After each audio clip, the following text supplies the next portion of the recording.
Hello, everyone. Thank you for watching CCN Game Changers. I'm Tammy Devine.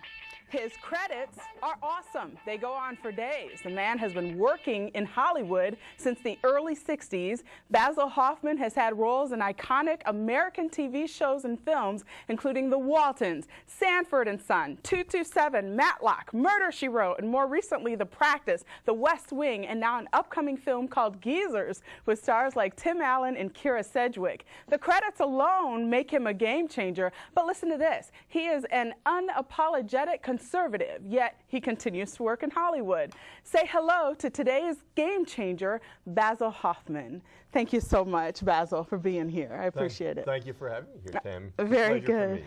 Thank you. I want to ask you one quick question about politics before we go into the Hollywood stuff, and then after the Hollywood stuff, I want to go back to politics, okay? That's fine. Thank you. Okay. All right, so my quick question about the politics is, when and why did you become a conservative? I'm a Bill Clinton conservative.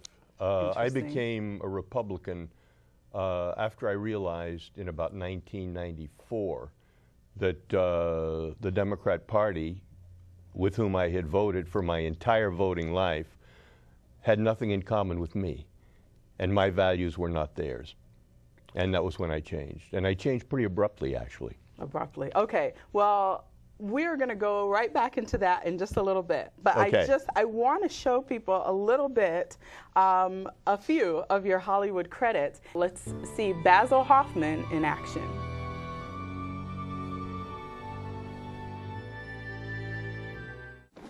Supper time. This here's Jill Mathers, Mr. Redfern. Who've you brought in my house? Is another of your little church friends spending your time with those colored holy rollers? I won't have it in my house. He does this for Get her out, I said! I swear, you got no damn sense, girl. Mr. Redfern. Ignorant woman.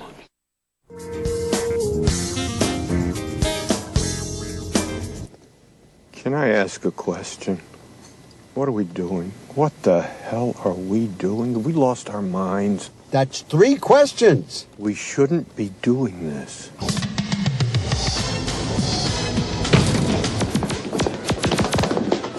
Art, what the hell's going on?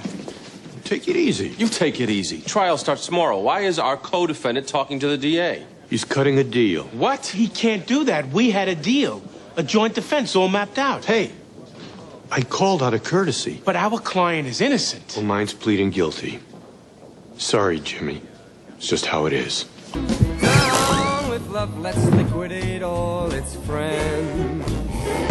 This is Miss Novak. CW. Down with love.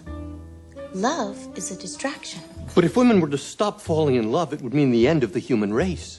Not at all. I said women should refrain from love, CW, not sex. Isn't that the same thing? I mean, for women.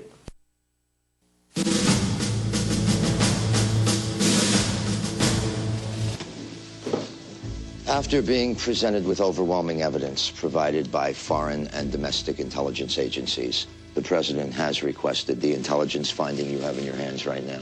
How are you getting around 11905? The president's rescinding his own executive order. What does that mean? Leo, when does the president give the green light?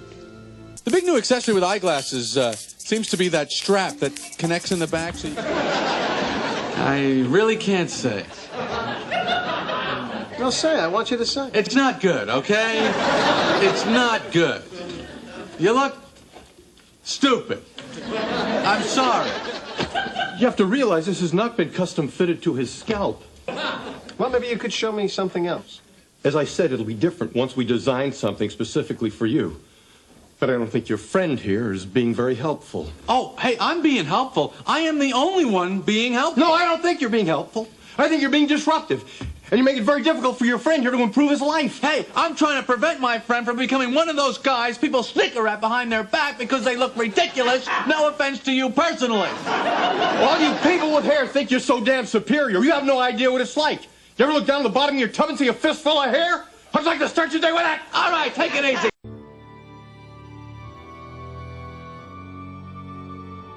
Let's talk a little bit about your roles in Hollywood, some of the things that we just saw there, Basil, and we'll go back to the politics in a little bit. Okay. Your credits are amazing. What was your favorite role? Well, my favorite role actually was a very small role in All the President's Men. And the reason for that is that every good thing that happened to me in Hollywood happened because of my role in All the President's Men. I had done the film. I didn't realize it, but I had a relationship with Robert Redford as a result of that movie.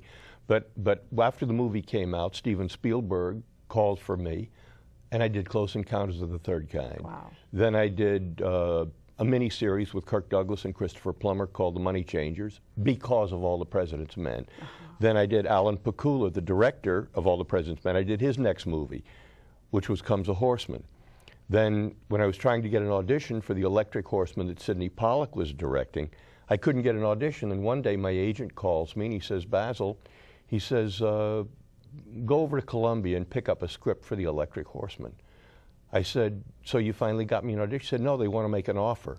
And I found out that Redford had asked for me. Oh, you were too big to audition at that point. That's amazing. But I didn't know that. And then I did the first two pictures that Redford directed, Ordinary People and The Milagro Beanfield War. And every good thing that happened to me in Hollywood happened because of that. Because then people started to hire me. They thought, and I don't know if they even liked my work, but they thought, well, Redford and Spielberg and all these other people like him, so maybe we should hire him. It helps to have a relationship with Robert Redford, I would say. It helped me. It helped me a lot. That's really great. Is there anything you look at and say, gee, I wish I had not been a part of that? I don't think so. I've been so blessed because I've made a good living in a business that doesn't bless a lot of people, and I pray a lot. I do. I give gratitude where I know it belongs. Yeah, I would say that probably helps. Is there any role you regret not taking? Is there something that you were like, oh man, that should have been me up there? Well, I will tell you something that I learned a lesson from years ago, and I'm not going to tell you what the project was. Oh man. But I turned down a movie because my ego had gotten a little bigger than it should have. Uh-oh.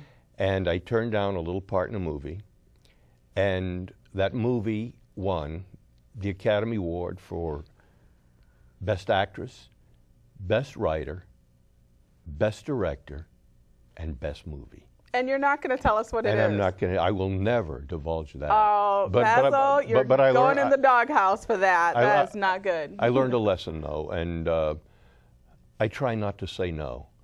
I say yes whenever I can, and I was on a panel recently at the Albuquerque Film Festival, and I was asked for a final remark for the people who were attending the festival and the people who were at that panel.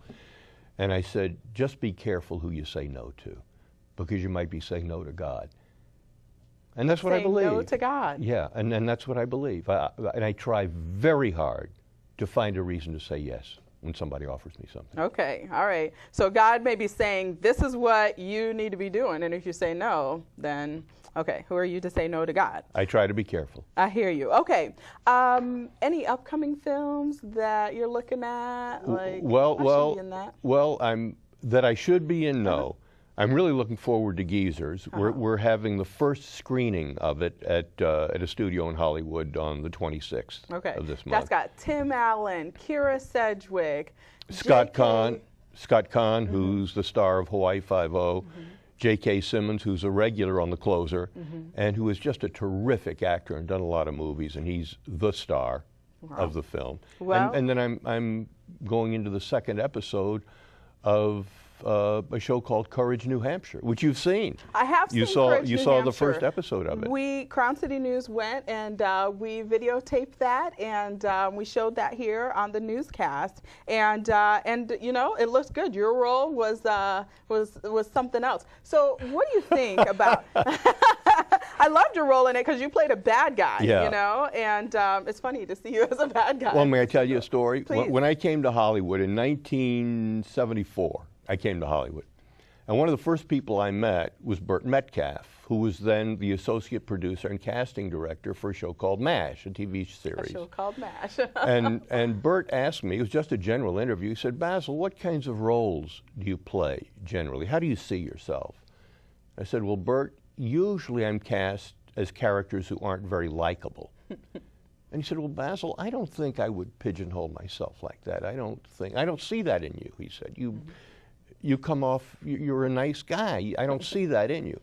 So 3 weeks later, Burt calls me to play a character who is a terrible guy. A terrible guy. So this is 1974 in MASH. That was my first year in LA. Wow. So I got to do this show, and I was very fortunate. I did that first season in LA. I did 2 TV movies, a feature for Peter Bogdanovich. I did MASH, Sanford and Son, Rockford Files, Kung Fu, Policewoman. So I had a really good season. So I do the show for Burt. Moving on to 1979, 5 years later, Burt calls me back. And Burt, by this time, is the executive producer of MASH and the director. And he calls me in to play a character who is even a worse guy than the first guy I played for. And this is after Burt had said, Basil, I don't see you as unlikable. You as a good guy. I love it. I do a lot of unlikable characters, and that's just the way the way it works out. Well, you must be a very good actor then, because in person, I know you as a very nice guy. So you're must too be a kind. Great actor. Okay. So I did want to ask, you were born in Houston, Texas. Yes. How did you get here, and what made you? Well, I went to college in New Orleans, Tulane University. And I was an economics major. I had never done a play. I had probably seen 3 plays in my life. I mean, I had no interest in the theater. I loved movies. Everybody loved movies. And 2 girls I knew talked me into trying out for a play. It was an original campus musical. And I did that, and I fell in love with it. And I realized that this was a way that I could really get a lot of attention and meet a lot of girls. And all of that worked out for me. Then I went to New York, went to an acting conservatory, the American Academy of Dramatic Arts, for 2 years. And I had a little scholarship for the second year, which helped because I was working at a part-time job from 6 at night till 2 in the morning, making not very much money. So I was financed through that second year. And I kept that part-time job for a while until I finally started to make a living. Excellent. What a story. I do want to touch a little bit on something I saw recently. On Friday, there was an interview with Corey Feldman on ABC News, and he was talking really about the dark side of Hollywood. And I think that, people understand that there is kind of some seedy things that are happening behind the scenes at times. But he was talking about pedophilia, and he was like talking about being surrounded by pedophiles, and that's part of why Corey Haim also died, since they grew up together basically and acted a lot together. And I just wonder if you've seen any of that dark side of Hollywood. And a question that really comes to mind for me is, how can regular people that love, entertainment and watching the great movies, the classic TV shows and all that, how do you balance knowing that there's this seedy side of Hollywood where little kids sometimes really get taken advantage of, and enjoying the entertainment that's coming out of there? It's a hard question to answer. I personally, in my own experience, have never seen the dark side, even though I worked with Corey Haim. We did a picture together. He was charming, he was sweet. He didn't evidence any, I don't know what it would have seemed like if I had known that he was on drugs at the time, and maybe he wasn't at the time, but ultimately Corey died of a drug overdose. And when he died and the news came out, I found out that it was something he'd struggled with for a lot of his life, and maybe some of that came from his work early on, and as we know, even from Judy Garland, with the drugs that they gave her, uppers and downers, when she was a child. She was 12 years old or 13 years old in the movies, and started taking those things, and they didn't work out well for her. Yeah. But for me, I've not seen any misbehavior on sets. People have treated me wonderfully. I've had the good fortune to work with a lot of big directors and a lot of big stars, and people have been kind to me, and I've seen the best side of Hollywood.